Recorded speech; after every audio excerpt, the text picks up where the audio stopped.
ಖರ್ಗೆ ಕೊಡ್ರಿ ಮೊದಲ ನೀವು ಅದೇನ ಅದು ಬಿಟ್ರಲ್ಲ ಅದು ಬಿಡ್ರಿ ಅದು ಬಿಡ್ರಿ ಬಿಡಿ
ಇವತ್ತು ಚಲುವಾದಿ ನಾರಾಯಣ ಸ್ವಾಮಿ ಸಾಹೇಬರು ಒಂದು ಸಾಮಾನ್ಯ ಕುಟುಂಬದಿಂದ ಬಂದು ಇವತ್ತು ರಾಜ್ಯದ ನಾಯಕರಾಗಿ ಇವತ್ತು ಅವರು ಕೆಲಸ ಮಾಡ್ತಾ ಇದ್ದಾರೆ. ಆದರೆ ಅವರು ವಿರೋಧ ಪಕ್ಷದ ನಾಯಕರಾಗಿ ಪರಿಷತ್ನಲ್ಲಿ ಇವತ್ತು ಸರ್ಕಾರದ ವಿರುದ್ಧ ಆಗಿರುವಂಥ ಹಗರಣಗಳಾಗಿರ್ಬೋದು, ಸರ್ಕಾರದಲ್ಲಿ ನಡೀತಾ ಇರುವಂಥ ಅನೇಕ ಏನು ಆಡಳಿತದಲ್ಲಿ ವೈಫಲ್ಯಗಳು ನಡೀತಾ ಇದೆ, ಅದು ಎಲ್ಲವೂ ಕೂಡ ಇವತ್ತು ಜನರ ಮುಂದೆ ಎತ್ತಿಡುವಂಥ ಕೆಲಸ ಇವತ್ತು ಚಲುವಾದಿ ನಾರಾಯಣ ಸ್ವಾಮಿ ಸಾಹೇಬರು ಮಾಡ್ತಾ ಇದ್ದಾರೆ.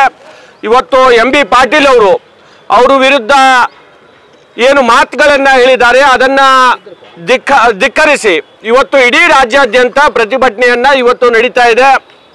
ಇದನ್ನು ಅವರು ಕ್ಷಮೆಯನ್ನು ಕೇಳಿ ಸಚಿವರು ತಕ್ಷಣದಲ್ಲಿ ನಾರಾಯಣ ಸ್ವಾಮಿ ಸಾಹೇಬರನ್ನ ಕ್ಷಮೆಯನ್ನು ಕೇಳಿ ಇವತ್ತು ಅವರು ಕೇಳಬೇಕು ಅಂತ ಹೇಳಿ ನಾವು ಆಗ್ರಹಿಸಿ ಇವತ್ತು ಈ ಪ್ರತಿಭಟನೆಯನ್ನು ಮಾಡ್ತಾ ಇದ್ದೇವೆ. ಮುಂದಿನ ದಿನಗಳಲ್ಲಿ ಇನ್ನೂ ಉಗ್ರವಾಗಿ ನಾವು ಇನ್ನೂ ಹೆಚ್ಚು ಹೋರಾಟವನ್ನು ಇವತ್ತು ಮುಂದಿನ ದಿನಗಳಲ್ಲಿ ಮಾಡಬೇಕಾಗತ್ತೆ ಅಂತ ಎಚ್ಚರಿಕೆಯನ್ನು ಕೂಡ ಈ ಸಂದರ್ಭದಲ್ಲಿ ಹೇಳಿ ನನ್ನ ಮಾತುಗಳನ್ನು ಮುಗಿಸ್ತೇನೆ.